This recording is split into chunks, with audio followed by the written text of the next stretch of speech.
चलो ते बसून समोर. तर आपल्याला पाहायचं आहे इंटरव्ह्यू म्हणजे काय. सर्वात आधी समजून घ्या की इंटरव्ह्यू म्हणजे काय राहतो. की इंटरव्ह्यू मध्ये तुम्ही जेव्हा जाता तेव्हा तुम्हाला इंटरव्ह्यू त्याच्या नावातच आहे की तुमचा व्ह्यू, तुमचं ओपिनियन, तुमचं मत काय आहे त्या गोष्टीवर, त्याच्यावरून तुम्हाला ते चेक करतात. तुम्ही कितीही लाख वाचून गेले सर्वात आधी एक गोष्ट समजून घ्या की interview is not about knowledge. तुम्हाला नॉलेज किती आहे याच्यावर तुमचा इंटरव्ह्यू किंवा तुम्हाला सिलेक्ट केला जात नाही. भरपूर विद्यार्थ्यांना नॉलेज असते, खूप सारे विद्यार्थी खूप सारं वाचून जातात आणि तिथं गेल्यावरही ते जर तुम्हाला तिथं मांडता नाही आलं तर तुम्ही तिथं फेल होता किंवा मार्क कमी येतात. तर सर्वात आधी आपल्याला पाहायचं आहे की इंटरव्ह्यू म्हणजे काय. इंटरव्ह्यूची साधी सोपी एक डेफिनेशन आहे. त्याला जर तुम्ही असं खूप डीपली जर बघितलं तर त्याच्यामध्ये असं काही नाही आहे. Interview a meeting at which somebody is ask questions to find out if he or she is suitable for the job. कोणीतरी तुम्हाला चेक करत आहे की तुम्ही त्या जॉबसाठी सुटेबल आहात की नाही. मग त्या जॉबसाठी सुटेबल असण्यासाठी तुमच्यामध्ये कोणकोणत्या क्वालिटीज असल्या पाहिजे. मग क्वालिटीज तुमच्यामध्ये असल्या पाहिजे की तुमचं कम्युनिकेशन कशा प्रकारचं आहे, तुम्ही कम्युनिकेट कसे करता. आता खूप सारे विद्यार्थी आपलं काय होते, आपल्याला नॉलेज तिथं माहिती असते, तुम्हाला डेफिनेशन वगैरे नॉलेज सगळं राहील कारण तुमचं नॉलेज चेकही झालेलं आहे एक्झाम मध्ये. नॉलेज राहील पण ते मांडता येत नाही किंवा आपल्याजवळ शब्द साठा नसतो कारण आपण कधी जास्त बुक वाचलेले नसतात. म्हणून अभ्यासाव्यतिरिक्त काहीतरी आपल्याजवळ समजा एखाद्याला बुक वाचनाची आवड असली तर त्या विद्यार्थ्याकडे शब्दसाठा असतो आणि त्या शब्दसाठ्याच्या मदतीनं तुम्ही तिथं बोलू शकता. नाही तर आपले तिथं उच्चार कसे निघतात, सर मी त्याच्यामध्ये हे असं होते, त्याच्यामध्ये ते तसं होते, हे तिथं पाहिजे नाही. त्यांना काय पाहिजे, त्यांना स्पेसिफिक वर्ड पाहिजे. तो स्पेसिफिक वर्ड आपल्याला जर आठवला नाही, तेच डेफिनेशन दुसऱ्या एखाद्या विद्यार्थ्याला विचारले, त्यानं जर व्यवस्थित शब्दसाठा वाचून जर व्यवस्थित तिथं एक्सप्लेन केलं तर त्याला जास्त मार्क राहतात. म्हणून तुम्ही जे वाचता, जे तुम्ही अभ्यास करता, हे एक तर स्वतः बोलून पहा किंवा हे कोणाला तरी समजावून सांगा. जसं आता मी तुम्हाला इथं दोन गोष्टी समजावून सांगत आहे तर मी एचआरचा राऊंड कधीच मी असं प्रिपेअर करत नाही, मी तुम्हाला समजावून सांगू राहतो. तर तसंच तुम्ही जे बोलता ते त्यांना समजलं पाहिजे कारण पुढे चालून तुम्हाला तुमचा पब्लिक डिलिंग जॉब आहे, तुम्हाला लोकांशी कम्युनिकेट करायचं आहे. मार्केटिंग वाल्यांना तर सर्वात आधी हेच आहे. मार्केटिंग झालं, ऍग्रिकल्चर ऑफिसर झालं, नंतर आता आयडीबी आहे ज्युनियर असिस्टंट मॅनेजर. आता याच्यामध्ये बँकेमध्ये असं नाही की तुम्ही ज्या जॉबसाठी गेले तुम्हाला तेच करावं लागेल. कधी कधी तुम्हाला दुसऱ्या गोष्टी हँडल करायला लावतात. जसं एएफओ ला कधी कधी पीओचं वर्क येऊन जाते थोडंफार, बाहेर तुम्हाला व्हिजिट द्यावी लागते. मार्केटिंग ऑफिसरला तर बिझनेस आणावा लागतो. तर त्याच्यानंतर आपलं बोलणं कसं इफेक्टिव्ह असलं पाहिजे, आपल्याकडे लोक अट्रॅक्ट झाले पाहिजे ना. नाही तर आपण कितीही चमचम आणि झगझग गेलो आणि तिथे गेल्यावर आपल्याला बोलताच येऊन नाही राहिलं, त्यालाही काही फायदा नाहीये. त्यामुळे सर्वात आधी तर आपण बोलतो कसे, आपण जो अभ्यास करतो ते आपल्याला मांडता यायला पाहिजे, ते व्यवस्थित आपल्याला मांडता यायला पाहिजे. म्हणून इंटरव्ह्यू काय आहे, एक मीटिंग आहे. त्याला असं खूप जास्त असं हे नका करू की भाई इंटरव्ह्यू आहे इंटरव्ह्यू आहे. आणि तिथं गेल्यावर तिथलं वातावरणानं कधी कधी आपल्यावर इफेक्ट होतो. जे नवीन आहेत पहिल्या वेळेस त्यांना असं वाटेल की आपण कुठे आलो आणि बाकी गोष्टींचा इम्पॅक्ट होतो. जसं आपण नॉर्मली रोज फॉर्मल मध्ये राहत नाही, मुलांना आजकाल फॅशन आहे बियर्ड, मी पण ठेवतो आणि मग हे इंटरव्ह्यूच्या वेळेस हे चक होऊन जाते पूर्ण. मग तिथं गेल्यानंतर आपल्याला असं वाटतंय की मी कसा दिसतो, मी कशी दिसते, आणि तिथं आपले मग मित्र भेटतात, ते आणखी हसले. तर एखादा इंट्रोवर्ट व्यक्ती असला तर त्याला आणखीच वाटते ते की मी व्यवस्थित दिसतो की नाही. आणि मग त्याच्या आधी घाबरवणारे वेगळे, इंटरव्ह्यू आहे इंटरव्ह्यू आहे, डॉक्युमेंट एक तर आपले क्लिअर असावे. मग इंटरव्ह्यू आहे तर त्याचे 4 सेट पाहिजे, 5 सेट पाहिजे, ते पण आपण काढून ठेवतो. इंटरव्ह्यूला जायच्या आधी मग जे खूप नॉर्मल आपण जसं लाईफ डेली जगतो ना तसंच इंटरव्ह्यूला जायचं.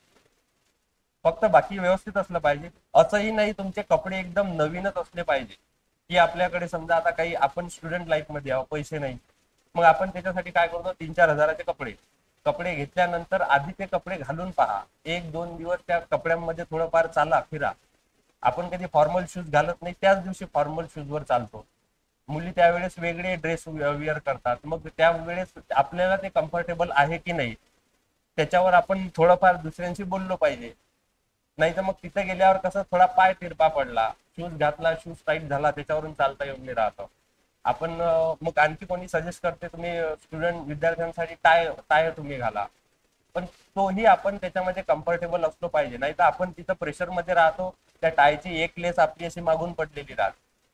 मग जे तुम्ही वेअर करता तर त्याच्यावर लक्षही असलं पाहिजे. नाही तर मग साधं सिंपल जा. मुली जर समजा साडी वगैरे घालत असतील तर त्यामध्येही तुम्ही कम्फर्टेबल असले पाहिजे. नाही तर ते आवरण्यातच जाते लग्नातल्या सारखं, ते तिथं आवरण्यातच वेळ जाते. आणि त्याच्यावर थोडाफार मग काही डाग वगैरे पडला तर यार ते असंच झालं, ते तसंच झालं, आणि आपण त्याच्या याच्यामध्ये जातो. दुसरं एक आणखी तुमच्यात असला पाहिजे संयम. तुमच्या इंटरव्ह्यूचा जो तुम्हाला टायमिंग दिलेला आहे, त्या टायमिंग नंतर तुमचा इंटरव्ह्यू जर समजा सकाळच्या बॅचचा तुम्हाला 8 वाजताचा टाइम दिलेला आहे, तुम्हाला 2ही वाजू शकतात. तुम्हाला 2 वाजेचा टाइम दिला, तुम्हाला संध्याकाळी 6-7ही वाजू शकतात. तरी आपल्या चेहऱ्यावरती फ्रेशनेस असायला पाहिजे.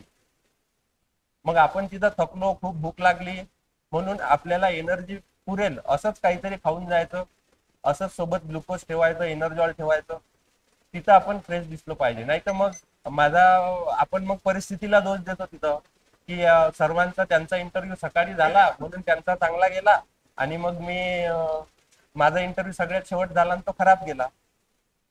तर परिस्थितीला दोष देऊन काहीच होत नाही. कारण आणि बाकीचं त्या तुम्ही पहिले इंटरव्ह्यूचं प्रिपेअर करा, बाकी मग गोष्टी त्या नशिबावर सोडून द्या. डेफिनेशन समजली इंटरव्ह्यू काय आहे? तिथं 5-6-7 व्यक्ती बसलेले असू शकतात. ते एक तर सर्क्युलर बसलेले असू शकतात किंवा ते सोफ्यावर बसलेले असू शकतात. जर ते तुमच्यापासून दूर असले थोडे स्ट्रेट लाईन मध्ये, तर तुमच्यासाठी आय कॉन्टॅक्ट मेंटेन करण्यासाठी सोपं. आता एसबीआय पीओला ते सोफ्यावर बसले होते आणि सोफा अशा शेप मध्ये होता, इथं तुम्ही बसलेले. मग तशा वेळेस आपल्याला या व्यक्तीपासून यांच्याकडे इथपर्यंत आय कॉन्टॅक्ट मेंटेन करावा लागतो. आणि भीती वाटते ना तेव्हा आय कॉन्टॅक्ट मेंटेन. आता मी तुमच्याशी बोलत आहे, मी प्रत्येकाकडे पाहत आहे, आणि तिथं व्यक्ती बसलेले राहतात 50-55 या एजचे. आपल्याला त्यांना डील करायचं आहे. आपण बोलता बोलता मग आपलं कधी कधी कसं होते, बोलताना आपले डोळे वर चालले जातात. सर त्याच्याबद्दल काय बरं तुम्हाला खाणार आहेत का ते, त्यांच्या डोळ्यात डोळे टाकून तुम्ही आन्सर जात.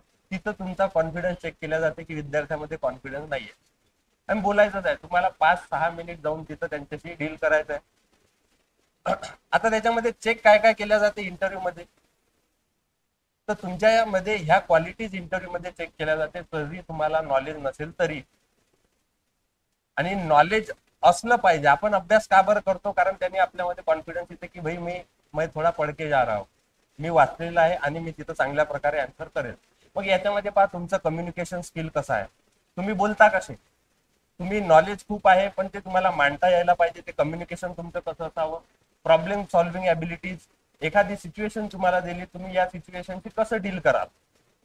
मुलं याच्यामध्ये जरा रिअल आन्सर देतात. मी जेवढा एक्सपिरियन्स केलेला आहे, मॉक इंटरव्ह्यू घेतलेला, मुलींचं याच्यामध्ये आन्सर थोडं रियालिटीला सोडून येते, थोडं मूवीज मधलं किंवा हिरोईक थोडंफार हे येते त्याच्यामध्ये. आता काल परवा मी इंटरव्ह्यू घेतला, त्याच्यामध्ये एका मुलीला विचारलं की तुम्ही बँकेमध्ये आहात आणि तिथं काहीतरी दरोडा झाला आणि त्यांनी तुम्हाला सांगितलं आम्हाला एवढे एवढे पैसे द्याच, नाही तर आम्ही एक बंदूक तुमच्या कानाला लावली, तुम्ही तशा वेळेस काय करा. तर तशा वेळेस विद्यार्थी आन्सर, मुली तर वेगळेच आन्सर देतात, सर तिथं काहीतरी सिक्रेट बटन असेल, मी ते दाबेल, सगळ्यांना माहीत पडून जाईल, असं काहीतरी. पण असं नसते. रियालिटी काय आहे, आणि तिथं तुम्हाला रिअल आन्सर द्यायचे आहे. तिथं तुम्ही खोटं बोलू शकत नाही. तुम्ही जर खोटं बोलले तर तिथं तुम्ही ओळखल्या जातात, ओळखू येते तिथं. आणि असे आन्सर कराल तर मग तर गेले तुमचे मार्क्स. रियालिटी हेच आहे की सर्वात आधी आपला जीव महत्वाचा आहे. तुम्ही त्या वेळेला तेच कराल जे सगळेच करतील, तुम्ही त्यांना पैसेच देऊन देता, आणि मग नंतरची जी ऍक्शन आहे ते होईलच. समजे. त्याच्यानंतर क्रिटिकल थिंकिंग, तुम्ही विचार कसा करता. जसं आता पहा, कधी कधी तुम्हाला काही विद्यार्थ्यांना जसं बँकिंग रिलेटेड क्वेश्चन आले, तुम्ही जीएसचा अभ्यास केला त्याच्यावर तुम्ही प्रॉपर व्यवस्थित बोलता. ऍग्रिकल्चर रिलेटेड क्वेश्चन आले, तुम्ही त्याच्यावरही बोलता. पण एखाद्या वेळेस तुम्हाला असे क्वेश्चन विचारतात जसं सरकारी जॉब का करायचा आहे तुम्हाला, किंवा अशी सिच्युएशन येते, त्या सिच्युएशनला तुम्हाला तुमचा पॉइंट किंवा तुम्हाला राष्ट्रहिताचा तिथं विचार करावा लागतो. जर समजा विचारलं की गव्हर्नमेंटने या 5 वर्षात 10 वर्षात की असं काय केलं जे तुम्ही पाहू शकत नव्हते किंवा तुमच्या आधीच्या पिढीनेही ते पाहिलं नाही आणि ते एक स्वप्न म्हणून होतं आणि ते साकार झालं, असेही क्वेश्चन विचारतात. जसं आर्टिकल 370 आहे. अशा वेळेस तुम्हाला कुठल्याही, समजा आता तुम्हाला ना कोणत्या पक्षाचा पार्ट घ्यायचा आहे, ना तुम्हाला कुठल्या धर्माबद्दल बोलायचं आहे, तुम्ही ऍज अ ऑफिसर आहात, ऑफिसर तुम्हाला व्हायचा आहे, तर तुमचा समाज कल्याणासाठी आणि राष्ट्रहितासाठी असेच तुमचे आन्सर तिथं असले पाहिजे. त्याच्यानुसार तुमची थिंकिंग चेक केल्या जाते की तुम्ही कशा विचाराचे आहात. नाही तर पुढे चालून ऑफिसर लागला तर तिथंही पार्शिलिटी तुम्ही करू शकता ना मग. आणि बँकेमध्ये येणारा व्यक्ती हा एज्युकेटेडच आहे असा नाही. कधी कधी विद्यार्थ्यांना वाटते की सर मी कोणत्या लँग्वेज मध्ये बोलावं.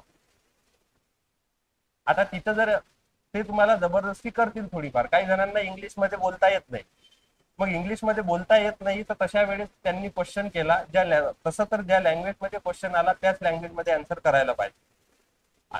आणि त्यांनी इंग्लिश मध्ये केला. काही विद्यार्थी सुरुवातीलाच परमिशन घेऊन घेतात, sir can I use my local language, मी माझ्या लोकल लँग्वेज मध्ये चांगलं एक्सप्लेन करू शकतो. पण ते परमिशन घेण्याच्या आधी मी म्हणतो थोडा प्रयत्न करा इंग्लिश बोलण्याचा, कशीही इंग्लिश असली तरीही प्रयत्न करा. तिथं तुमची चेक केल्या जाते की विद्यार्थी प्रयत्नशील आहे. त्याला क्वेश्चन केल्यानंतर त्यांनी ऍटलीस्ट सुरुवातीला ट्राय केलं, नाही जमलं मग परमिशन घेतली. पण सुरुवातीला मनात अशी भीती नका बाळगू की मला जमतच नाही, मी डायरेक्ट मराठीमध्येच मग सुरू करू. त्यानंतर अडॅप्टेबिलिटी, तुम्ही त्या एन्व्हायरमेंटमध्ये अडॅप्टेबल आहात का. जसं तुम्हाला इथून मग तुम्हाला कुठेही जॉब दिला, ऑल इंडियामध्ये कुठेही जॉब दिला, तर तिथं तुम्ही अडॅप्टेबल असले पाहिजे. त्यानंतर तुमचं टीमवर्क, मी तर म्हणतो तुम्हाला जेव्हा स्ट्रेंथ विचारतात, स्ट्रेंथ म्हणजे तुम्ही लिडरशिप सांगण्याऐवजी तुम्ही टीमवर्क किंवा कोऑपरेटिव्हली वर्क करू शकता, हा पॉईंट बेस्ट ठरेल. लिडरशिप म्हणजे जसं आता लीडर म्हटल्यानंतर हा वर्ड जास्तीत जास्त असं पॉलिटिकल पार्टीशी रिलेटेड वाटतो. तिथं तुम्हाला लिडरशिप करण्याऐवजी टीमवर्क करायचं आहे, कोऑपरेटिव्हली वर्क करायचं आहे. तर ते तुमच्यात असलं पाहिजे. अटेन्शन तुमचं कसं आहे. आपल्याला कधी कधी क्वेश्चन ऐकू येत नाही तरी आपण त्याच्यावर बोलणं चालू करू शकतो. मग ते परत तुम्हाला हायलाइट करतात की क्वेश्चन ऐका आधी आणि मग आन्सर करा. आणि थोडंफार आपण प्रेशरमध्ये राहतो तर आपण काही तिथं आन्सर द्यायला सुरुवात करून देतो. त्यामुळे त्यांनी जो क्वेश्चन केला तो व्यवस्थित ऐकायचा, नाही ऐकू आला परत त्यांना विचारायचा, सॉरी सर, त्यांनी परत क्वेश्चन सांगितला, मग विचार करून आन्सर करायचा. मग तिथं तुमचं अटेन्शन कसं आहे. त्यानंतर लिडरशिप पोटेन्शियल कसं आहे, म्हणजे काही ठिकाणी तुम्हाला मग तसं पोटेन्शियल दिसलं पाहिजे. जसं गावामध्ये तुम्ही गेले, तुम्हाला काही मीटिंग्स वगैरे घ्यायच्या आहेत, तर ते पोटेन्शियल तुमच्यामध्ये असलं पाहिजे. बँकेचे काही प्रोडक्ट्स आहेत तुम्ही सांगत आहे समजून, ते त्यांना समजले पाहिजे. त्यामुळे तुम्हाला लँग्वेजचा प्रिफरन्स राहतो तिथं. म्हणून असं मनात धरू नका की तुम्हाला इंग्लिशमध्येच इंटरव्ह्यू द्यायचा आहे. जर एखादा फार्मर आला तो इंग्लिशमध्ये बोलेल का, त्याच्यासोबत तुम्हाला मराठीमध्येच बोलावं लागेल ना, जर तुम्ही महाराष्ट्रामध्ये झाले तर. म्हणून प्रत्येक तुम्हाला लँग्वेजचा प्रिफरन्स तिथं दिला जातो. मला इंग्लिशमध्येच बोलावं लागेल अशी मनात भीती बाळगू नका. आणि जर समजा त्यांनी सक्ती केली, कारण एखादा व्यक्ती करू शकतो, नाही तुम्ही इंग्लिशमध्येच आन्सर करा, मग तिथं तुम्ही ट्राय करायला पाहिजे. त्यानंतर आहे इगरनेस टू लर्न, नवीन नवीन गोष्टी शिकण्याची तुमच्यामध्ये इच्छा असली पाहिजे. ही गोष्ट दिसून येते त्यांना की विद्यार्थी कसा आहे.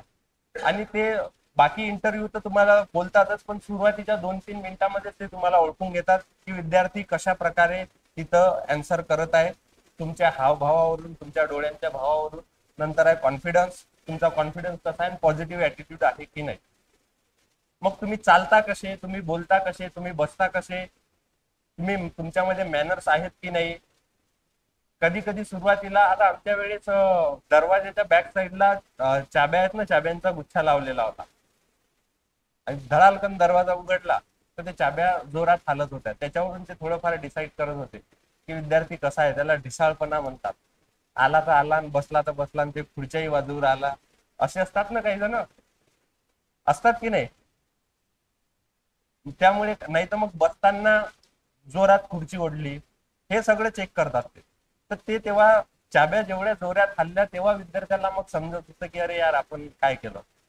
कधी कधी तुम्हाला चेक केलं जाते थोडं प्रेशर मध्ये आणण्यासाठी, की आतमध्ये एंट्री झाल्या ते म्हणतील हे तुम्ही काय करत आहे. तुम्ही म्हणसाल सॉरी सर मला नाही माहिती, जा परत जा आणि परत ये. तेवढ्यातच आपल्याला असं वाटतं की आपण कुठंतरी चुकलो. पण तिचं असंही काही झालं तर तुम्ही त्यांना सॉरी म्हणायचं, सर माझ्याकडून काही चुकलं असेल तर त्याकरिता सॉरी, मी पुन्हा ट्राय करतो. पण ते कॉन्फिडेंटली सांगता आलं पाहिजे. ते कॉन्फिडेंटली ज्याला जमतं त्याचाच इंटरव्ह्यू आहे. अँसर नाही जमत आहे ते कॉन्फिडेंटली सांगता आलं पाहिजे. पहिला क्वेश्चन झाला सॉरी सर मला नाही माहिती, दुसरा क्वेश्चन झाला सॉरी सर मला नाही माहिती, तिसरा क्वेश्चन झाला सॉरी सर मला नाही माहिती. त्याच्यामधला एखादी मग ओरडील, इंटरव्ह्यूला आला तुला एवढे येत नाही, झालं आपलं तिथं पूर्ण डिमोटिवेट होऊन जातो की झाला आपला गेला इंटरव्ह्यू. तरीही तिथं तुम्ही कॉन्फिडन्सली बसलेले असले पाहिजे, तुमच्या चेहऱ्यावर स्माइल असली पाहिजे. आता असं थोडी आहे की तुम्हाला जगभर पूर्ण नॉलेज असलंच पाहिजे. ते कॉन्फिडेंटली तुम्ही नाहीही सांगता आलं पाहिजे. कारण जेव्हा आपण नाही सांगतो ना एखाद्या गोष्टीवर किंवा सॉरी म्हणतो, आपल्या चेहऱ्याचे हावभाव, चेहरा थोडा श्रिंक होऊन जातात, डोळे श्रिंक होतात, सॉरी सर मला नाही माहिती. आणि आठवण्याच्या बाबतीत पण आपण जेव्हा आठवतो तेव्हा काही जणांना कोणाकोणाला सवय राहते ना. आम्ही ऑब्झर्व केले आहेत विद्यार्थी, कोणी कोणी ओ असं अशी सवय राहते, मुलींना राहते अशी सवय. नाही तर कोणी सांगताना नाही आठवत आहे, नाही आठवत आहे असं असं विचार करतो ना आपण. हे तिथं करायचं नाही. नाही जमलं कॉन्फिडेंटली आपलं, पण आपण त्यांच्याकडेच पाहायचं, इकडे तिकडे खाली इकडे तिकडे पाहायचं नाही. बस ह्या क्वालिटी ते चेक करतात, बाकी नॉलेज साईडला. हे जर तुमच्याकडून सगळं व्यवस्थित फॉलो होत असेल तर तुम्ही 10 पुस्तकं वाचा असं म्हणतो मी इंटरव्ह्यू साठी. पण आपल्यामध्ये हे गुण व्यवस्थित, आपल्यामध्ये हे स्किल नाही आहेत, तर पहिले मी म्हणतो की याच्यावर प्रयत्न करा. जिथं मी ऑब्झर्व केला आहे ना, आपण बोलतो कसे याच्यावर प्रयत्न करा.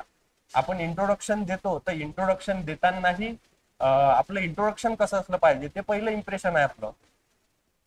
मग त्या इंट्रोडक्शन मध्येच काय होते, आपण सगळं सांगून देतो. My name is this this that that from this this city, I have completed my graduation. त्याच्यामध्ये तुम्हाला कॉलेजचं नाव मेन्शन करण्याची गरज नाही आहे इंट्रोडक्शन मध्ये. जसं मी माझं इंट्रोडक्शन दिलं, समजा my name is Bharat Tumone from Shegaon district Buldhana, I have completed my graduation from doctor Panjabrao Deshmukh Krishi Vidyapeeth Akola. बस मी पहिलं एवढं इंट्रोडक्शन दिलं होतं. मग त्यांना आणखी इंटरेस्ट असेल तर ते मला विचारतील, अच्छा आणखी सांगा तुमच्याबद्दल. मग मी म्हणेल sir beside that there are 4 members in my family. त्याच्यासोबत मला बुक्स रिडिंग आणि स्पिरिच्युअल थिंग्स किंवा आध्यात्मिक गोष्टीवर मला इंटरेस्ट आहे. तसेच मी बुक वाचतो, कशा गोष्टी एक्सप्लोर करतो. झाला ना क्वेश्चन तयार. इंट्रोडक्शन वर परत एक क्वेश्चन तयार झाला. म्हणून त्याच्यामध्ये तुम्ही खूप सारं पहिलेच ऍड करून ठेवायचं नाही की माझं या कॉलेजमधून झालं, त्याच्यानंतर युनिव्हर्सिटी मधून झालं. हे माझं पहिल्या इंटरव्ह्यूच्या वेळेस माझा एक्सपिरियन्स होता. दुसऱ्या वेळेस मी थोडं आणखी चेंज केलं. नाही हा दुसऱ्या वेळेस पण मी एवढंच इंट्रोडक्शन दिलं होतं. मग त्यांना आणखी इंटरेस्ट होता, ते म्हणत अजून सांगा. मग मी त्याच्यामध्ये आणखी ऍड केलं की I have completed my graduation from Shri Shivaji agriculture college Amravati. पण आणखी सांगा. मग त्यांना मी आणखी सांगितलं की मी ज्या सिटीमध्ये बिलॉंग करतो त्यांना विदर्भाचे पंढरी असं म्हणतात, शेगाव. ते म्हणत आणखी सांगा. असं सांगत सांगत आलो मी माझ्या हॉबीजवर. आणि मग तिथून त्यांनी क्वेश्चन उचलला की तुम्ही मग कोणत्या टाईपचे बुक वाचता. मग मी म्हटलं सर मी हिस्टॉरिकल बुक वाचतो, कादंबरी वाचतो आणि आध्यात्मिक बुक वाचतो. अच्छा तुम्ही हिस्टॉरिकल बुक वाचता, कोणते बुक तुम्ही वाचले. सांगितलं छावा बुक वाचला. मग छावा बुक कोणाचा आहे, लेखक विचारले त्यांनी, ते सांगितलं मी. तर त्यांना ते बुक लिहायला किती दिवस लागले. मग आता कॉन्फिडेंटली आपण अँसर तर सांगून दिलं, कधी कधी असंही होते अँसर सांगून दिलं, मग पण आता त्यांनी मला विचारले की त्यांना ती कादंबरी लिहायला किती दिवस लागले आणि मला ते बुक वाचून 3-4 वर्ष झालेत, मला आठवेल का ते. साहजिक आहे तो क्वेश्चन तसा होता आणि त्याच्यावरूनही मी सॉरी म्हणणं ठीक होतं की सर मला नाही आठवत आहे कारण बुक वाचून 3-4 वर्ष झाले. म्हणून तिथेही डिमोटिवेट व्हायचं नाही की मी माझी हॉबी हीच सांगितली आणि मला त्याच्यावर अँसरच आलं. त्याही इंटरव्ह्यू मध्ये मला 18+ मार्क होते. कधी कधी तुमच्या नावावर, एका वेळेस आता माझं नाव भारत आहे तर मला भारतच नाव का ठेवलं हे विचारलं. मग तुमचं नाव जर युनिक असेल, युनिक नाव असेल तर त्याचा मिनिंग विचारला जातो. तुमच्या नावाबद्दल एखादी फेमस पर्सनॅलिटी असेल इतिहासात किंवा सध्या प्रेझेंट मध्ये असेल कुठे, तर त्यांच्याबद्दल विचारल्या जाते. असं आहे का कोणाचं युनिक नाव? ज्ञानेश्वर नाव आहे. मग जाऊ शकतो तिकडे, संतांच्याकडे जाऊ शकतात ते. जसं मला भारतवरून खूप सारे क्वेश्चन आले होते. भारत नाव का ठेवलं? मी म्हटलं सर माझा जन्म 15 ऑगस्ट आहे म्हणून नाव घरच्यांनी भारत ठेवलं. देशाचं नाव भारत का पडलं? मग त्याचं आन्सर करावं लागलं. मग ते गेलं इतिहासामध्ये. मग मी त्यांना महाभारतकालीन भारत राजा त्याचे हे सांगितलं. मग त्यानंतर 15 ऑगस्ट जेव्हा मी शब्द काढला, मग 15 ऑगस्ट बद्दल विचारलं. आणि टेक्निकल कडे जायच्या आधी कधी कधी तुमचा इंटरव्ह्यू या इंट्रोडक्शन वर सुरू होते आणि इथंच संपतो. तिथंच तुम्ही जर व्यवस्थित डील केलं, व्यवस्थित बोलले, कारण त्यांना तुम्हाला नॉलेज नव्हतं चेक करायचं, त्यांना तुम्हाला किती ऍग्रिकल्चर येते हे नव्हतं चेक करायचं, तुम्हाला किती सेल्स अँड ऑपरेशन येतात, तुम्हाला किती बँकिंग टर्म येतात हे नव्हतं चेक करायचं. त्यांना करायचं चेक हे चेक करायचं. ते जर तुमच्या त्या 4-5 मिनिटात चेक झालं तर संपला इंटरव्ह्यू. त्याला म्हणतात इंटरव्ह्यू. म्हणजे मग इंट्रोडक्शन मध्ये आपण काय ऍड करायला पाहिजे हे आपण आपलं ठरवायचं. कोणीतरी सांगते म्हणूनच मी ते ऍड करायचं असं नाही. तुम्ही त्याच्यावर जर बोलू शकत असाल, जर तुम्हाला असं वाटत असेल की मला माझ्या हॉबीजवर क्वेश्चन आले तर मी त्याच्यावर चांगल्या प्रकारे डील करू शकतो, मग हॉबी त्याच्यामध्ये आधीच ऍड करून द्या. तुम्हाला त्याच्याबद्दल समजा आता मी त्याच्यामध्ये मेन्शन केलं होतं एक वेळेस की मला टीचिंग एक्सपिरियन्स आहे 1 वर्षाचा. मग त्यांनी म्हटलं अच्छा तुम्ही टीचिंग करता. पण तिथं काही गोष्टी कशा आहेत, काही गोष्टी तुमच्या कॉमन सेन्सवर डिपेंड आहेत. आता इंटरव्ह्यू तिथं होता एसओचा, ऍग्रिकल्चरचा. मग त्यांनी क्वेश्चन आपल्याला केला की तुम्ही कोणता सब्जेक्ट शिकवता, आणि तेव्हा मी नुकताच टीचिंग चालू केली होती, मी एवढा कॉन्फिडंट नव्हतो. मग मला असं माहित होतं की ऍग्रिकल्चर मध्ये जर आपण सांगितलं तर आपल्याला खूप काहीतरी विचारतील. मी तिथं चेंज करून दिलं, सर मी रिझनिंग शिकवतो. मग त्यांनी रिझनिंग वरून मला क्वेश्चनच केला. मग त्यांनी दुसरा क्वेश्चन केला त्याच्यावरून शेवटी की तुम्ही टीचिंग करता तर तुमचा विद्यार्थी आज इथे सिलेक्ट झाला पाहिजे, याच्यासाठी तुम्ही त्याला कोणत्या 2 गोष्टी सांगताल, त्या 2 गोष्टी सांगा आणि थँक्यू न म्हणता इथून निघून जा. असं वेगळं वाटतं ना ते, की थँक्यू न म्हणता सर 2 गोष्टी सांगितल्या आणि उठून चाललेलं, पण ते तुम्हाला करावं लागणार आहे. मग मी तिथं त्यांना सांगितलं की सर माझा विद्यार्थी इथं सिलेक्ट झाला पाहिजे म्हणून मी त्याला सांगेल की तिथं जे व्यक्ती बसलेले आहेत त्यांचा अनुभव तुमच्या वयापेक्षा जास्त आहे, त्यामुळे तुम्ही तिथं खोटं बोलू नका. दुसरं काही हॉबीज वगैरे तुम्हाला रिअल असेल तर ते व्यवस्थित सांगा, चुकीचं काहीतरी बनवून सांगू नका. आणि ऍक्च्युअल जशी तुमची पर्सनॅलिटी आहे तशीच तिथं वागा. बस एवढं सांगितलं की उठून चाललं, झाला इंटरव्ह्यू. म्हणून असं नाही की तुम्हाला कधी कधी आपल्याला मग ती भीतीच राहते मनात, आपल्या मनात की अरे यार आपण हे नाही केलं, ते नाही केलं, हे नाही वाचलं, ते नाही वाचलं, आणि वेळेवर तिथं आणखी निगेटिव्ह तिथं गडबड करणारे असतातच पोरं. आता एक विद्यार्थी असा होता, म्हणजे तुम्हाला इंटरव्ह्यूला जायच्या आधी जसं बाहेर तुमचं डॉक्युमेंट व्हेरिफिकेशन झालं, डॉक्युमेंट सेंट्रल कास्ट आहे सगळ्यांकडे, ज्यांच्याकडे नसेल त्यांनी त्याच्याकडे लक्ष द्या पहिले. सेंट्रल कास्टमुळे सिलेक्शन जाते बरं. आरआरबी पीओ मधून आमचे स्टुडंट होते इथले, त्यांना वापस केला आहे. म्हणून डॉक्युमेंट व्यवस्थित करा. त्याच्यानंतर डॉक्युमेंटमध्ये कुठं नावामध्ये चेंजेस असेल तर त्याचा ऍफिडेव्हिट बनवून घ्या. कारण ते नावासमोर आपल्या वडिलांच्या नावासमोर काही जणांच्या नाव, जसं आता माझं नाव भारत आहे, भारतराव एखाद्यावर आहे, एखाद्या डॉक्युमेंटवर फक्त भारतच आहे, तर ते ऍफिडेव्हिट करून घ्या बॉन्ड पेपरवर. त्यानंतर तिथे गेल्यानंतर बाहेर तुमचं डॉक्युमेंट व्हेरिफिकेशन झाल्यानंतर तुम्हाला पॅनल असतात, 5-6 पॅनल असतात. त्या रूमच्या बाहेर 4 ते 5 चेअर राहतात किंवा एखादा टेबल राहतो, तिथं तुम्हाला जाऊन बसावं लागतं. 5-5-5 जण असे जातात.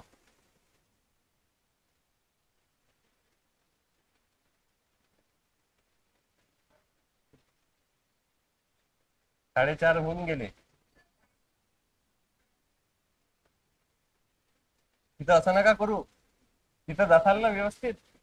हा, तर तिथं गेल्यानंतर मग तुम्हाला 5-5 जणांना आतमध्ये तिथं बोलवल्या जाते. मग त्याच्याही आधी बाहेर तिथं डिस्कशन करत बसायचं नाही, नाही तर आपल्या बाजूचा मोबाईल मध्ये चेक करून सुरूच राहते. आता ज्या दिवशी माझा इंटरव्ह्यू होता, मला वाटते नॅशनल सायन्स डे कधीचा असतो, कधी, हा 28 फेब्रुवारी, त्या दिवशी इंटरव्ह्यू होता. मग आता सर्वांनीच तो डे पाठ करून गेलं पाहिजे, वाचून गेलं पाहिजे, हे ऐसा रूल आहे क्या? नाही. मग आता एक विद्यार्थी आतमध्ये जाऊन आला आणि तो बाहेर येऊन पचकला. तो म्हणे नॅशनल सायन्स डे बद्दल मला विचारलं, ते करून ठेव म्हणून चालला गेला. झाली ना याच्या मनात भीती, गळ्यानं लगेच मोबाईल काढला, कारण कधीही त्याच्यासाठी बेल वाजणार होती. हात थरथर थरथर करू राहिला, नॅशनल सायन्स डे. अरे म्हटलं आता आता कुठं चेक करतो, तुला तर क्वेश्चन विचारणार आहेत का? आणि विचारला तर सर मला नाही माहिती, मी नाही वाचला. ते कॉन्फिडेंटली सांगायचं. मग त्याला विचारलं म्हणून तुलाही विचारतीलच, आणि ते मग तिथं चेक करत बसतात आणखी. हे तिथं करायचं नाही. इंटरव्ह्यूच्या आदल्या दिवशीच आपला जेवढा अभ्यास झालेला आहे तेवढ्यावर विश्वास ठेवायचा, आपल्या अभ्यासावर विश्वास ठेवायचा, स्वतःवर विश्वास ठेवायचा, आणि तिथं जाऊन करून यायचं. आता तुम्हाला एक गोष्ट सांगतो मी, भीती कोणाकोणाला वाटते?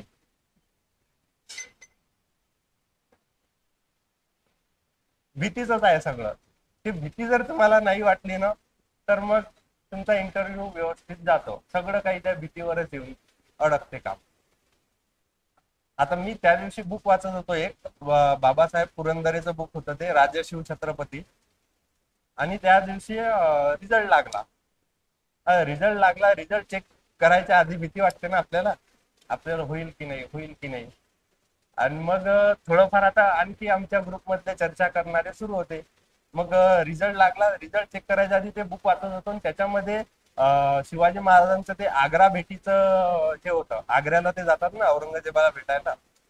मग तिथं विचार करा की ते महाराज त्यांच्या 9 वर्षाच्या मुलाला घेऊन एवढे सगळे घरापासून 1500 दूर गेले, आणि तिथं एवढे सगळे मुघल असताना तिथं त्यांना भर दरबारात त्यांनी त्यांची सभा हुडकवून लावली. आपल्यानं झालं असतं का ते? तसंच नाही. आणि तिथून परत यायची गॅरंटी नाही. त्याच्यामध्ये आणखी पुरंदरचा जेव्हा वेढा झाला होता त्याच्यामध्ये सगळंच गेलं. 23 किल्ले त्यांना द्यावं लागले. 9 वर्षाचं लहान बाळ शंभू महाराज यांना त्यांना द्यावं लागलं. त्यानंतर त्या तहामध्ये किल्ले गेले, विशाळगड गेला, पन्हाळा गेला, जवळ पैसे नाहीत. आणि तिथं औरंगजेबाची गुलामी करण्यासाठी मिर्झाराजे जयसिंग त्यांना पाठवतात की तुम्ही जर तिथे गेले तर तुम्हाला दख्खनचा सुभेदार ते बनवते. या आशेनं शिवाजी महाराजांना वाटत होतं की कुठंतरी आपण आपल्या प्रजेसाठी काहीतरी करू शकतो. त्यासाठी तिथे गेले. तिथे गेल्यानंतर फसले. त्यांच्या आजूबाजून 5,000 सैनिकांचा पहारा, आणि दुश्मनाच्या हातावर तुरी देऊन पसार जाणारे इतिहासात खूप सारे होऊन गेले. पण दुश्मनाच्या हातावर मिठाई देऊन पसार जाणारा होणारा एकच राजा होऊन गेला. ते कोण? शिवाजी महाराज. त्यांना नसेल वाटली का भीती? इथं आपल्याला काय करायचं आहे? इथं आपल्याला फक्त, इथं तुम्हाला कोणी मारणार आहे का? नाही. तुम्हाला कोणी खाणार आहे का तिथं जाऊन? नाही. तुम्हाला जाणं आहे त्या कंट्रोल एन्व्हायरमेंट मध्ये, तुम्हाला फक्त बोलायचं आहे थोडा वेळ, त्यांच्याशी इंटरॅक्शन करायचं आहे आणि परत यायचं आहे. एवढंच इंटरव्ह्यूचं सिरियसनेस घ्या.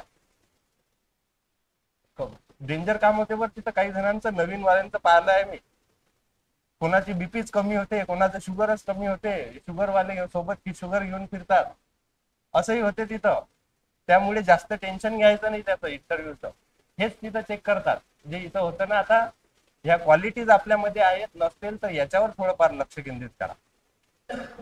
मी बाकी इंटरव्ह्यूवर घेणाऱ्यांपेक्षा थोडं वेगळं सांगतो. मी फोकस याच्यावर करता हे सांगेन. आणि मग दुसरा प्रिफरन्स तिकडे द्या. ते क्वेश्चन्स आहेत, मग ते त्याच्यामध्ये साधे साधे क्वेश्चन, खूप असे डीपही नाहीत विचारत. सुरुवातीला तुम्हाला पाहून ते क्वेश्चन विचारतात. जर स्टुडंट बोलणारा असला, व्यवस्थित बोलत आहे, जसं सुरुवातीला एखादं इंट्रोडक्शन विचारलं आणि मी गेलो हॉबीजवर, हॉबीज वगैरे बुक्स बद्दल, मग मी आणखी बोलत आहे, मग ते आणखी डीप विचारत जातील. आणि जर तुम्ही तिथं थांबले, सर मला याच्याबद्दल नाही माहिती, दुसरा क्वेश्चन आला, सर याच्याबद्दल मला नाही माहिती. एखाद्या सोबत ते असंही होते की तुम्ही 3-4 क्वेश्चन केल्यानंतर नाही जमलं तुम्हाला, तर ते म्हणतील तू काय वाचून आला ते सांग. पण असा क्वेश्चन जेव्हा ते करतील, तुम्ही काय वाचून आले, तुम्हाला चान्स मिळाला तर व्यवस्थित सांगायचं काय वाचून आले, त्याच्यामधून तुम्हाला आन्सर येणे अपेक्षितच आहे. तुम्हाला ते जमलंच पाहिजे. नाही तर तुम्ही काय वाचून आले आपण सांगितलं आणि त्यांनी विचारल्यावर त्याच्यातलंही नाही येऊ राहिलं काही. असं नाही झालं पाहिजे. कारण ते तुम्हाला तिथं रिजेक्ट करण्यासाठी बसलेले नाही आहेत, तुम्हाला सिलेक्ट करण्यासाठीच बसले आहेत.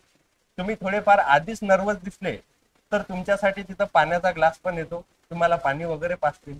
ये बाबू बस, शांत बस, भीती वाटत आहे का? नाही. कम्फर्टेबल, तुम्हाला तुमच्यासोबत हसतील, बोलतील. आणि जर ते समजा थोडेफार चिडले, त्याच्यामध्ये तुम्ही जास्त घाबरून गेले, त्याच्यानंतरही ते तुमच्यासोबत एकदम सॉफ्ट बिहेव करतील. पण त्यांना जे चेक करायचं होतं ते त्यांचं काम होऊन जातं. त्यांना चेक करायचं होतं विद्यार्थी घाबरते की नाही, तो घाबरला, नंतर ते तुम्हाला शांत करतील आणि तुम्हाला आणखी इझी क्वेश्चन विचारण्याचा प्रयत्न करतील, पण त्यांना जे चेक करायचं होतं ते काम झालं, तिथे आपले मार्क लूज होऊन जातात. आणि मग तेवढ्या वेळेसाठीच आपण थोडंफार कॉन्फिडंट असलं पाहिजे, कारण तिथून बाहेर आल्यावर ना एक फिलिंग येते की असं वाटते की स्वतःलाच, अरे यार इथं मी असं नव्हतं बोलायचं, इथं मी हे असंच करून आलो, हे नव्हतं करायचं. कारण फक्त 5-6 मिनिट तुमच्याकडे राहतात, त्या 5-6 मिनिटात तुम्ही कसं परफॉर्म करता याच्यावर डिपेंड आहे सगळं, नाही तर बाहेर आल्यानंतर रिग्रेट होते आणि ते रिग्रेट वर्षभरासाठी होऊन जाते मग, की त्या वेळेला मी सिलेक्ट झालो असतो की मी ही चूक केली नसती तर. समजे. आणि आपल्याला मेन्सचे मार्क माहीत नसतात, त्यामुळे त्या मार्कांचं काहीच अनालिसिस करायचं नाही. त्या मार्काचा अनालिसिस तुम्ही करत बसले तर तुमचा इकडे इम्पॅक्ट होतो. त्यात इम्पॅक्ट झाल्यानंतर मग आपल्याला असं वाटतं की तिकडेच मार्क कमी येतात, मला लीड नाही आहे तर मग मी काय इंटरव्ह्यू मध्ये मार्क मला कमी देतील, त्याचा विचारच करायचा नाही. त्याचा विचार नंतर जेव्हा फायनल रिझल्ट येईल तेव्हा पाहू. ठीक आहे.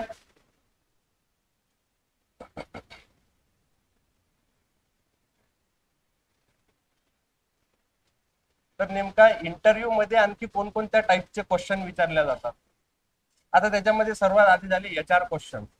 हे असे क्वेश्चन्स आहेत की इथं नेमका प्रॉब्लेम होतो.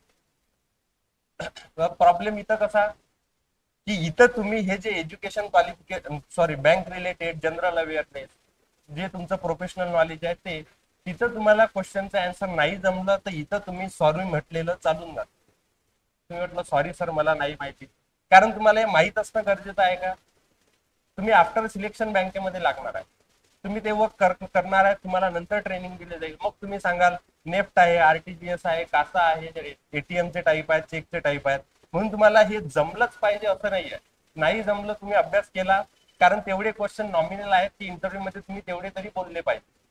पण या क्वेश्चन मध्ये जेव्हा तुम्ही सॉरी म्हणता याचं बॅड इम्पॅक्ट पडत, कारण इथं तुमचं पर्सनल आहे, तुम्ही लहानपणापासून आतापर्यंत काय काय केलं, इथून तुम्हाला काही क्वेश्चन येऊ शकतात. जसं तुमचं नाव, नावाचा अर्थ, तेच नाव का बरं ठेवलं, वडिलांचं नाव युनिक असेल तर तेच का ठेवलं. एका मित्राच्या वडिलाचं नाव संजय होतं तर त्यांना महाभारतातील संजय बद्दल विचारलं होतं, मला माझ्या नावावरून विचारलं होतं भारतवरून. तर नाव झालं. त्यानंतर तुमचं एज्युकेशन क्वालिफिकेशन कशामध्ये केलं, मग तुम्ही तेच ग्रॅज्युएशन केलं तर तुम्ही बँकिंग कडे का आले, आणि बँकिंगच करायचं होतं तर तेच ग्रॅज्युएशन का केलं, असेही क्वेश्चन येतात. नंतर तुमचा गॅप, कोणाचं ग्रॅज्युएशन 2017, 18, 19, 20, 21 पासून पुढे एवढा इम्पॅक्ट होणार नाही गॅपचा, पण 20च्या आधी ज्यांचं ग्रॅज्युएशन झालेलं आहे त्यांनी गॅपसाठी तयार राहायचं की एवढा गॅप का. आणि ज्यांना काही जॉबचा एक्सपिरियन्स असेल की मी इथं इथं जॉब केलेला आहे, त्यांना वाटत असेल की मला जॉबवरून क्वेश्चन विचारले तर मी एकदम कॉन्फिडेंटली आन्सर करू शकतो, त्यांनी त्यांच्या इंट्रोडक्शन मध्ये एक्सपिरियन्स मेन्शन करा की I have 2 year experience, I have 6 month experience, I have 1 year experience. ते तुम्ही मेन्शन करू शकता. तुमच्याकडे एक्सपिरियन्स सर्टिफिकेट लावलेलं नसलं तरीही असेल जॉबचा एक्सपिरियन्स तर मेन्शन करा. आणि मग ते गॅपवर तुम्हाला बोलावं लागेल की एवढा गॅप का. मग गॅपवर क्वेश्चन्स कसे येतात की तुम्ही 19 मध्ये पासआउट झाले तेव्हापासून तुम्ही आतापर्यंत काय काय केलं. तुम्ही म्हणसाल मी प्रिपरेशनच केली, मग प्रिपरेशन करता करता तुमच्या कुठकुठल्या एक्झाम मध्ये कुठे सिलेक्शन का नाही झालं, कारण बँकिंग मध्ये हार्डली 1 वर्ष 1-1.5 वर्षात तुमचं सिलेक्शन व्हायला पाहिजे, आतापर्यंत का नाही झालं. तुम्हाला प्रेशराईज केल्या जाते अशा क्वेश्चनवर जास्त, तर त्याच्यासाठी तयार राहायचं, कारण हे आपलं पर्सनल मत आहे, हे सगळ्यांसाठी लागू होत नाही, हे तुमच्यासाठीच, कारण तुमचं ग्रॅज्युएशन केव्हा झालेलं आहे. ते क्वेश्चन इथून येतात. त्यानंतर तुम्ही बँकिंग सेक्टर का निवडलं, बँकिंग सेक्टर का निवडलं त्याचंही तुम्हाला आन्सर देता यायला पाहिजे की मी बँकिंग कडे का आलो. मग जसं आता मला जर विचारलं तर मी म्हणेल की माझं ग्रॅज्युएशन 2019 मध्ये झालं. 19 मध्ये झाल्यानंतर जसं आता ऍग्रिकल्चर वाल्यांसाठी यांच्या प्रोफेशनल नॉलेजचा यूज होतो तिकडे, आणि यांच्या प्रोफेशनल नॉलेजवरच मेन्स एक्झाम आहे, मेन्स साठी तो एक्झाम करू शकतो आपण, तर यांना आन्सर द्यायला थोडं सोपं जाते. दुसरं आणखी सिनियर गायडन्स, सिनियर कडून गायडन्स मिळालं, मी एक्झाम दिली, एक्झाम दिल्यानंतर मला वाटत होतं मी करू शकतो, तर तसं तुमचे आन्सर प्रिपेअर असले पाहिजे की तुम्ही बँकिंग सेक्टर कडेच का आले ते. आणि ते मग नंतर झालं की banking is a fast growing sector आणि त्याच्यामध्ये फास्ट ग्रोईंग सेक्टर नाही आहे बँकिंग. तुम्ही त्याच्यामध्ये आणखी सांगता की जॉब सिक्युरिटी आहे. जॉब सिक्युरिटी इकडे आहे तर दुसऱ्या जॉब मध्ये पण आहे, स्टेट गव्हर्नमेंट मध्ये पण आहे, सगळीकडेच आहे. आणि मी ते तर सांगायचंच नाही की देशाच्या इकॉनॉमीला मी हातभार लावेल. देशाच्या इकॉनॉमीला तुम्हीच नाही, जोही नागरिक आहे तो प्रायव्हेट असो, जसं आता मी आहे इथं, मी तुम्हाला काहीतरी टीचिंग करत आहे, माझ्या खिशात 2 पैसे येतात, मी टीचिंग करत आहे, तर माझ्यामुळे समजा आणखी 4 स्टुडंट इथे आले, त्याच्यामुळे जे डायरेक्टर आहेत सरांना मदत होत आहे, त्यांनाही टॅक्स पे करावा लागतो ना. केली ना मदत मग इकॉनॉमीला. म्हणून फक्त तुम्हीच एकटे असे आहात जे इकॉनॉमी बदलू शकता, असं आन्सर तिथं द्यायचं नाही की आणि ती खूप काहीतरी चेंजेस घडवून आणू शकते. रिअल रिअल आन्सर ही त्यांना एक्सेप्टेबल राहतात की रियालिटी काय आहे नेमकं. नंतर तुम्हाला काही क्वेश्चन असे जातात की तुमचं एम काय आहे. पण आपण सांगतो माझं एम सर सध्या शॉर्ट, लवकरात लवकर मला जॉब पाहिजे. मग म्हणतील तुमचं गोल काय आहे, what is difference between aim and goal. पण तिथं तुम्हाला सांगता यायला पाहिजे गोल कसं लॉंग टाइम राहते, aim is a part of goal, असं आपण म्हणू शकतो. असे क्वेश्चनवर कधी कधी आपण फसतो. इकडे तुम्ही आन्सर देऊन देतात पण या क्वेश्चनवर आपण मग आणखी त्याच्यावरून तुमच्या स्ट्रेंथ कोणकोणत्या आहेत, तुमच्या विकनेसेस कोणकोणत्या आहेत, आम्ही तुम्हाला का सिलेक्ट करावं, तुमच्यामध्ये काय आहे असं की आम्ही तुम्हाला सिलेक्ट करावं. तुम्ही म्हणाल माझ्यामध्ये या क्वालिटीज आहेत, पण तुम्हाला कसं समजलं ना, आम्ही कसं समजावं की तुमच्यामध्ये या क्वालिटीज आहेत. तुम्ही म्हणसाल मी खूप चांगली मॅनेजमेंट करतो, आम्ही कसं समजावं. जसं मला विचारलं होतं तुमच्या स्ट्रेंथ काय आहे, मी सांगितलं की सर मी चांगली मॅनेजमेंट करू शकतो, माझं कम्युनिकेशन स्किल चांगलं आहे, त्यानंतर मी कोऑपरेटिव्हली वर्क करू शकतो. मग त्यांनी विचारलं असं तुम्हाला कशावरून वाटते ना, आम्ही कसं समजावं. सांगितलं सर मी वर्ष झाले, 2 वर्ष 3 वर्ष या क्लासवर मी एक जॉब केलेला आहे. तिथं मी आधी रिसेप्शनिस्ट पासून तर टीचिंग पर्यंतचा माझा प्रवास होता. आधी मी तिथं स्टुडंट होतो, स्टुडंट नंतर तिथं मी झाडू पोछाही मारलेला आहे, नंतर मी तिथं रिसेप्शनिस्टचा जॉब केला आहे, मी एन्क्वायरीज हँडल केलेली आहे, त्याच्यामध्ये एन्क्वायरीजचा सक्सेस रेट 80% पर्यंत आहे. म्हणून मला वाटते मी कम्युनिकेशन चांगलं करू शकतो. नंतर मला असं वाटतं की माझ्या मूल्यातून लोक प्रभावित होतात. मी तिथं मग टीचिंगचा जॉब केला, हळूहळू विद्यार्थ्यांना मोटिवेट करत गेलो. नंतर तिथं बॅचेस कशा अरेंज करायच्या, कोणत्या वेळेला कोणती बॅच घ्यायची, मला वाटत होतं की मी करू शकतो. आता याच्यामध्ये असं दिसून येतं का खोटं बोलू राहिला. आता मी केलेलं आहे म्हणूनच मी ते कॉन्फिडेंटली बोलू शकू राहिलो, म्हणून त्यांना तिथं वाटत नाही की खोटं बोलू राहिला, की आहे रिअल आन्सर. त्यानंतर तुमच्या विकनेसेस कोणकोणत्या आहेत, विकनेसवर अडचण जाते बरं. काय आहे तुमची विकनेस,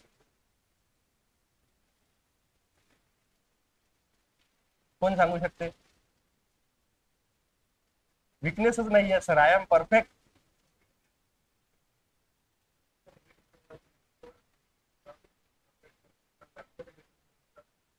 हा,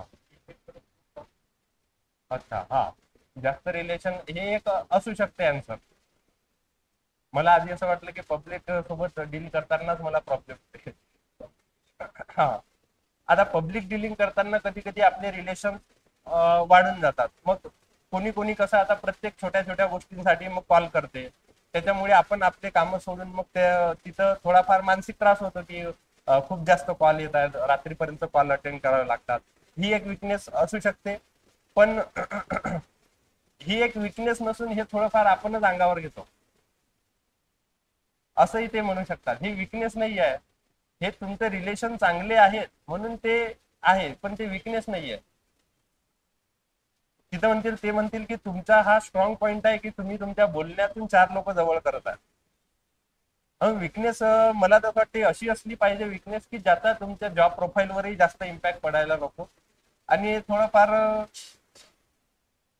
आणि विकनेस असायलाच पाहिजे, असतेच प्रत्येकामध्ये. परफेक्ट तर कोणीच नाही आहे, नो वन कॅन परफेक्ट. माझी विकनेस, मला विचारलो त्यांनी, मी त्यांना सांगितलं की सर मी एकतर मला भूक लागल्यावर भूक कंट्रोल होत नाही. भूक लागली की पाहिजेच, त्याच्याशिवाय कंट्रोल होत नाही. आणि मी फूडी पर्सन आहे, मग भूक लागली की मी थोडं मग आपल्या वेळेच्या आधी बाहेरचं काहीतरी खाऊन घेतो. त्याच्यामुळे मग ते म्हणाले की त्याच्यामुळे तुम्हाला काही प्रॉब्लेम होत नाही का, जसं बाहेरचं नेहमी फास्ट फूड खाल्लं आपण तर मग तब्येत वाढते. मग म्हटलं ते रिकव्हर करण्यासाठी तुम्ही काय करता, जर तुम्ही विकनेस सांगितली तर त्याचं तुम्हाला रिकव्हरी बद्दलही आन्सर तयार ठेव असलं पाहिजे. मी सांगितलं की सर मी त्याच्यासाठी डेली एक्सरसाइज करतो, मेडिटेशन करतो, योगा करतो, हे आन्सर सांगितलं. ठीक आहे, मग असे काहीतरी आन्सर असले पाहिजे. आणि आपले आन्सर थोडेफार वेगळे असले पाहिजे बाकी व्यक्तींपेक्षा, तर आपल्यामधून काहीतरी वेगळे पण दिसते. म्हणून विकनेसवर व्यवस्थित हे करायचं. हॉबीजवर, तुमची हॉबी काय आहे पहा. हॉबी म्हणजे काय, हॉबी वेगळं राहते, इंटरेस्ट वेगळा राहतो. आपण तिथं इंटरेस्ट बोलून येतो. जसं आता हॉबी म्हणजे की ज्या गोष्टीसाठी आपण दिवसभरातून वेळ काढतो ती झाली हॉबी, आणि जी गोष्ट मी खाली वेळेत करतो ते झाला इंटरेस्ट. म्हणजे मी दिवसभर इथं बसलेलो आहे आणि आज सुट्टी आहे, काही नाही, मग मी मूव्ही बघायला गेलो, मी क्रिकेट खेळायला गेलो, हा इंटरेस्टचा एक भाग झाला की मला ते आवडते, खाली वेळेत मी ते करतो. पण दिवसभर मी कितीही वर्क करत असलो आणि घरी गेल्यानंतर, रूमवर गेल्यानंतर मला थोडा जरी वेळ मिळाला तर मी एखादं बुक वाचतोच, त्याच्याशिवाय मला कुठंतरी शांती मिळत नाही, पीस मिळत नाही. किंवा दिवसभरातून थकल्यानंतर ती गोष्ट केल्यानंतर माझा थकवा आपोआप दूर होतो. त्याला म्हणतात हॉबी. रिअल एक्सपिरियन्स जर पाहिला हॉबीचा, जर एमपीएससी मध्ये, युपीएससी मध्ये जर हॉबीचं क्वेश्चन विचारलं तर आन्सर असं असायला पाहिजे. आता इकडे थोडंफार मी बघितलं, इंटरव्ह्यूला जाताना थोडंफार गृहीत धरल्या जात, कारण हॉबीमध्ये नसतेच विद्यार्थ्यांना सर मला ऑफिस नाही आहे. त्यातल्या त्यात आणखी डीप विचारलं तर हॉबीचा मिनिंग काय होते, की असा छंद ज्याच्यामुळे तुमच्यात एखादी कला विकसित होत आहे, आणि ती कला तुम्हाला दुसरं बाकी काही नाही झालं तरी त्या कलेच्या भरोशावर तुम्ही तुमचं स्वतःचं पोट भरू शकता, तर ती झाली हॉबी. आपण तिथे इंटरेस्ट सांगून येतो, मला कुकिंग आवडते, मला क्रिकेट खेळायला आवडते, तर हॉबी बद्दलही तुम्ही असलं पाहिजे की तुमच्यात काहीतरी वेगळे पण आहे. अशा हॉबीज, आणि हॉबीजवर विद्यार्थी फसतात. आणखी हॉबीज व्यवस्थित मेन्शन करता येत, ते झालं. तर अशा टाईपचे एचआर क्वेश्चन इथं तुम्ही जर म्हटलं, कारण हे आता झाले पर्सनल तुमच्या प्रत्येकाबद्दल, इथं जर तुम्ही म्हणाल की सॉरी सर मला नाही माहिती, ते म्हणतील तुम्हाला बँकिंग काय जॉईन करायचं आहे, तुम्हाला बोलता येत नाहीये, तर काय करसाल, बॅड इम्पॅक्ट पडला. ते म्हणतील तुम्हाला तुमची हॉबी काय आहे, तुम्हाला काय, तुमच्या स्ट्रेंथ काय आहे, विकनेस काय आहे, तुमचं गोल काय आहे, हे पर्सनल झालं तुमचं. इथं तुम्हाला सॉरी नाही म्हणता येत. त्यानंतर एज्युकेशन क्वालिफिकेशन, हे तर प्रत्येक जण सांगू शकतो. ग्रॅज्युएशन झालं तर मग तुम्ही याच्यामध्येच काय केलं, ग्रॅज्युएशन मध्ये तुम्ही कोणकोणते सब्जेक्ट शिकले, ग्रॅज्युएशन मध्ये तुमचा फेवरेट सब्जेक्ट कोणता होता, आणि त्या फेवरेट सब्जेक्ट मधून जर एखादा व्यक्ती मग त्याच्यामधून विचारेल डेफिनेशन सांगा याच्याबद्दल काय आहे. आता एका मुलीचं मला वाटते बीएससी झालं होतं फिजिक्स मध्ये, त्यांना आम्ही इथं क्वेश्चन केला की न्यूटनचा थर्ड लॉ सांगा, तोच सेम क्वेश्चन परत त्यांना तिथं विचारला इंटरव्ह्यू मध्ये, आयडीबीआय न्यूटनचाच लॉ. मग हे असे काही क्वेश्चन असतात जे इंटरव्ह्युअरला माहित असतात की हे जनरल क्वेश्चन आहेत, विद्यार्थी त्याच्याबद्दल बोलला तर त्याला हे माहित असणं अपेक्षित आहे. हे झालं. ऍग्रिकल्चर वाल्यांना जर म्हटलं तर त्याच्यामध्ये त्यांना 7-12 काय आहे. आता 7-12 जर विचारलं तुम्हाला 7-12 म्हणजे काय, तर काय सांगा.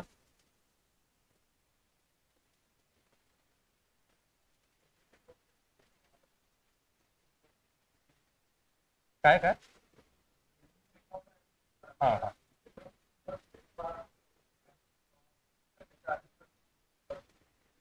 हम्म.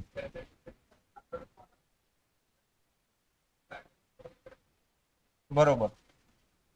आता 7-12, आता ही सांगण्याची पद्धत आणखी वेगवेगळी असू शकते, की 7-12 एक असं लिगल डॉक्युमेंट आहे ज्याच्यामध्ये गाव नमुना 7 आणि गाव नमुना 12 मेन्शन केलेला राहतो.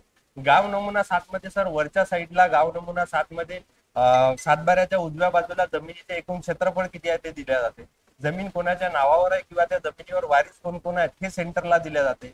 डाव्या बाजूला त्या जमिनीवर एकूण बोजा किती आहे ते दिल्या जाते, आणि जो 12वाला पार्ट आहे या पार्ट मध्ये त्या जमिनीखाली एकूण लागवडी खाली असलेलं क्षेत्र किती किंवा त्याच्यावर कोणकोणते पिकं घेतलेले आहेत ते दिलेलं आहे. चला 7-12.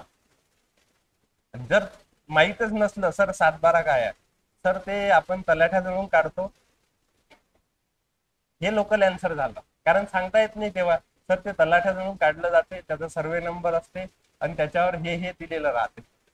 तर त्याच्यापेक्षा अशी एक डेफिनेशन असली पाहिजे. मग 7-12 गाव नमुना 8 मधला फरक काय आहे. 7-12 एका तुकडीचा असतो, जर तुमच्याकडे एकत्रित शेती किती आहे त्या एरियामध्ये, तर तुम्ही सांगू शकता तिथं की जसं माझी शेती इथं 1.5 एकर, तिथं 1.5 एकर, तिथं 1.5 एकर. प्रत्येक याचा 7-12 वेगवेगळा असू शकतो, पण प्रत्येक सगळ्या याचा एकाच ज्या डॉक्युमेंटमध्ये राहते ते झालं 8 फेरफार नंबर काय, तुमच्याकडे जमीन किती आहे, जमीन आहे तर तुम्हाला 1 हेक्टर म्हणजे किती एकर होते, किती एकर म्हणजे किती गुंठे होते हे माहिती पाहिजे. कोणकोणता क्रॉपिंग पॅटर्न तुमच्याकडे फॉलो केला जातो. मग आमच्याकडे आपण डायरेक्ट सांगून देतो तूर, कॉटन, सोयाबीन, हरभरा. त्यापेक्षा असं सांगा की खरीप सीझन मध्ये आमच्याकडे तूर आणि कॉटन, सोयाबीन घेतल्या जाते, रबी सीझन मध्ये आमच्याकडे हरभरा घेतला जातो, काही भागात गहू घेतला जातो. त्यानंतर मग आणखी क्वेश्चन येतात, जसे जसे मग तुम्ही बोलत जाल तसे तसे आणखी क्वेश्चन वाढत जाते. मग एखादं पीक, जसं आता हे क्वेश्चन मुलींना येतात, मी ऑब्झर्व केलं, कारण मुलांनी शेतात आणि शेतात काम केलेलं असलं तरच सांगायचं. नाहीतर मी शेतात काम करतो आणि मग तुम्हाला विचारतात की सांग बाई कशा केल्या जाते सीड ट्रीटमेंट, तर काहीच जमत नाही. शेतात काम केलं असेल तर तरच सांगायचं, आणि शेतात फक्त जेवायला जात असाल तर तेच सांगायचं की सर मी शेतात काम केलेलं नाही आहे, तेव्हा कधीतरी डब्बा पार्टी होते तेव्हाच मी तिथं गेली आहे, बाकी मी काम केलेलं नाही आहे, तर ते तसंच सांगायचं. कधी कधी तुम्हाला विचारतात की पूर्ण कल्टिवेशन सांगा, फ्रॉम सोविंग पासून हार्वेस्टिंग पर्यंत. तुम्हाला मग वेगवेगळे ऑपरेशन सांगावे लागतात. कॉटनची सोविंग कशी करतात, डिबलिंग मेथडने, कापूस कसा वेचतात, कारण त्यांना माहिती राहते की आपण पुस्तकातून वाचून वगैरे सगळं केलेलं राहतं. मग ते विचारतात काय, कापूस वेचण्याचा भाव किती आहे, 8 रुपये किलो, 10 रुपये किलोनं कापूस वेचला जातो. नंतर सोयाबीनची एक बॅग किती किलोची राहते, किती ग्राम त्याच्यामध्ये बियाणं राहते. मुली त्याच्यामध्ये आन्सर भयानक सांगतात, 100 किलोची सोयाबीनची बॅग, 1 किलोची सोयाबीनची बॅग, पण सोयाबीनची बॅग 30 किलोची राहते. असे आपल्याला माहित पाहिजे प्रॅक्टिकली. म्हणून प्रॅक्टिकली थोडंफार नॉलेज असलं पाहिजे. ज्यांच्या घरी शेती आहे त्यांनी वडिलांशी बोलून शेतीबद्दल इन्फॉर्मेशन कलेक्ट करून घ्यायची.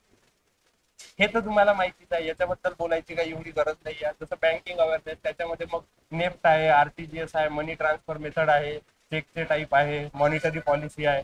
फक्त आरबीआयचे फंक्शन आणि मॉनिटरी पॉलिसी, इन्फ्लेशन डिफ्लेशन वर तुमचा क्वेश्चन गेला तर तिथं तुम्हाला ते एक्सप्लेन करता यायला पाहिजे की इन्फ्लेशन झालं तर ते कंट्रोल कसं केल्या जाते, इन्फ्लेशन खरंच गरजेचं आहे का, आहे तर का बरं, नाही तर का बरं, नंतर कंट्रोल कसं केल्या जाते. जिथं आरबीआय पॉलिसी राबवते, जर समजा चलन व्यवस्था व्यवस्थित असेल कंट्रीमध्ये, तर मग कुठंतरी सप्लाय कमी पडला तर मग गव्हर्नमेंट सप्लाय कसं करते, गव्हर्नमेंटच्या प्रोक्युरमेंट बॉडीज राहतात त्यांच्या थ्रू सप्लाय केला जातो. जसं इन्फ्लेशन कसं होते, पैसा मार्केटमध्ये खूप जास्त झाला तर, पैशाचा फ्लो जास्त झाला तर इन्फ्लेशन होते. पण पैशाचा फ्लो व्यवस्थित आहे, कधी कधी सप्लाय कमी पडते. तुम्ही ऐकलं असेल कांद्याचे भाव वाढले, तुरीचे भाव वाढले, टोमॅटोचे भाव वाढले, सप्लाय कमी आहे, उत्पन्न कमी आहे. मग तिथं गव्हर्नमेंटचं काम आहे सप्लाय वाढवणं, तिथे आरबीआय काही नाही करणार. मग ते आपल्याला एक्सप्लेन करता यायला पाहिजे व्यवस्थित, आणि तिथं बरेच विद्यार्थी फसतात, एक्सप्लेन करता येत नाही.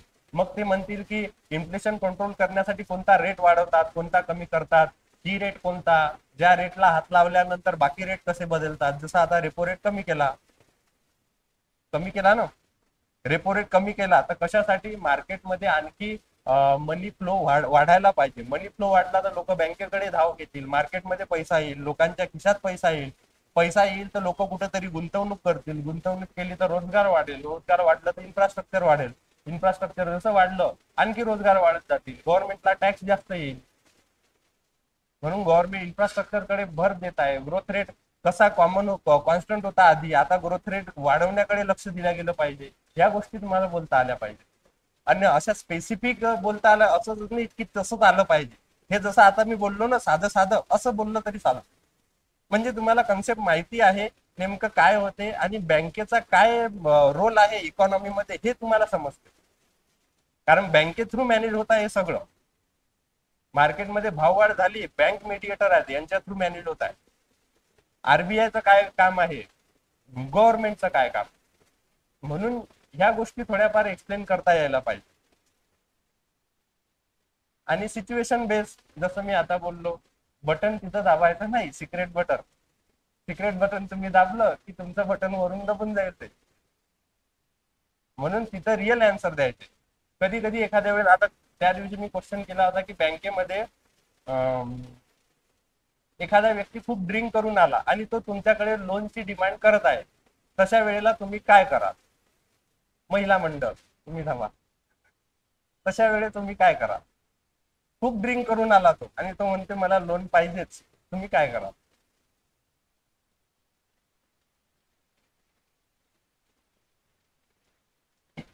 बोला, कोणीतरी बोला.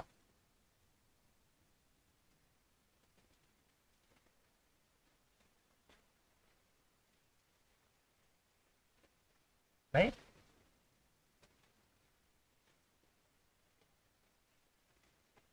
अच्छा, सिनियरशी बोलून तुम्ही.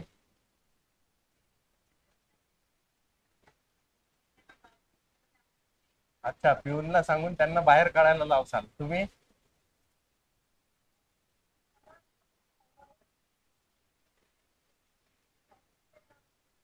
अच्छा, तेवढ्या पुरता त्यांना टाळून देसाल तुम्ही. अच्छा, त्यांना उद्या यायचं सांगतात इकडे.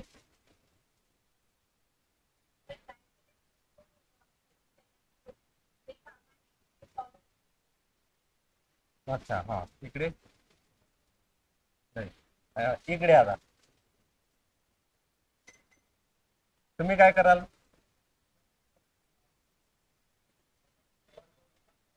हा. हा. आणखी.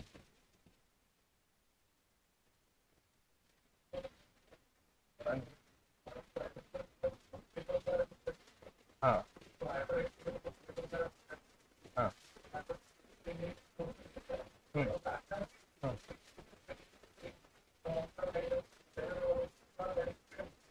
हा.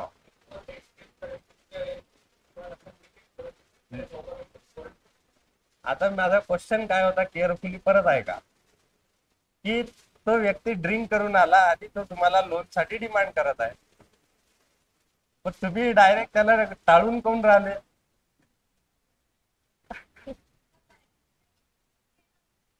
सेन्स मध्ये ते नंतरचा भाग झाला, पण तो लोन साठी डिमांड करत आहे. तर तुम्ही पहिले चेक करायला पाहिजे सर, त्यांची जी पहिले डिमांड आहे ते त्यामध्ये बसतात का हे मी चेक करेल. त्यांचं डॉक्युमेंटेशन क्लिअर असेल, त्यांचं सगळं काही व्यवस्थित असेल, तरी फक्त तो ड्रिंक करून आला या गोष्टीमुळे तुम्ही त्याला नाकारू शकत नाही. तो ड्रिंक करून आला, त्याने मी म्हटलं का त्याने काही वाद घातला, त्याने काही तुम्हाला शिवीगाळ केली? काहीच नाही. तो फक्त ड्रिंक करून आला आणि तो लोन साठी डिमांड करत आहे. तर तुम्हाला ते काम त्यांचं करावं लागणार आहे, तुम्हाला चेक करावं लागणार आहे. असेच तिथे आन्सर पाहिजे. आता इथं आपण ओव्हर जास्त विचार केला, त्यांनी वाद घातला नाही, काही नाही, काहीच नाही. एखादा बिझनेसमॅन आहे, ड्रिंक करून येतात आणि ते एकदम असं ड्रिंक करणे एकदम असं आताच्या ट्रेंड मध्ये तरी एकदम असं वाईट नाही समजल्या जात. मोठमोठे लोक ड्रिंक करतातच आणि ते करून आले, ते फक्त डिमांड करत आहे. त्यांचं सगळं व्यवस्थित असेल तर तुम्हाला लोनचं अप्रुव्हल पुढे प्रोसेस करावीच लागणार आहे. तिथं तुम्ही जास्त विचार केला, काम उद्या पावेल, नंतर हे करेल, त्यांना हे करेल, तुम्हाला त्यांनी काही वादच घातला नाही, तुम्ही त्याला स्टेबल करूनच कशाला राहाल? असे तिथं व्यवस्थित सिच्युएशन बेसवर क्वेश्चन राहतात आणि तिथं आपण अंडर. बोला. हा. हा. हा, नाही, मग आपल्याला लगेच थोडी अप्रुव्हल करायचं आहे, आपल्याला फक्त चेक करायचं आहे की हा व्यक्ती लोन साठी हे होतो की नाही. कारण लगेच थोडी लोन सँक्शन होते, 8 दिवस 15 दिवस जातात त्या प्रोसेसला कधी कधी. तर त्यातपुरतं तुम्हाला तेवढं त्यांचं ऐकून घेण्याचं आहे. मग नंतर आपली प्रोसेस चालू करायची आहे. आपल्याला मग त्यांचा सिबिल चेक करावं लागेल, ते त्यांच्या वर किती बोजा आहे, आधी कर्ज आहे की नाही हे चेक करावं लागेल, मग ती नंतरची प्रोसेस. फक्त तेवढा तुम्हाला त्यांचं ऐकून घ्यावं लागणार आहे. तुम्ही पिऊन वगैरे सिनियर वगैरे इकडे काहीच करायचं ते तुमच्या लेवलवर आधी हँडल करायचं आहे. तर असे सिच्युएशन बेस्ड क्वेश्चन राहतात काही, याच्यावर व्यवस्थित डील करता यायला पाहिजे. समजे.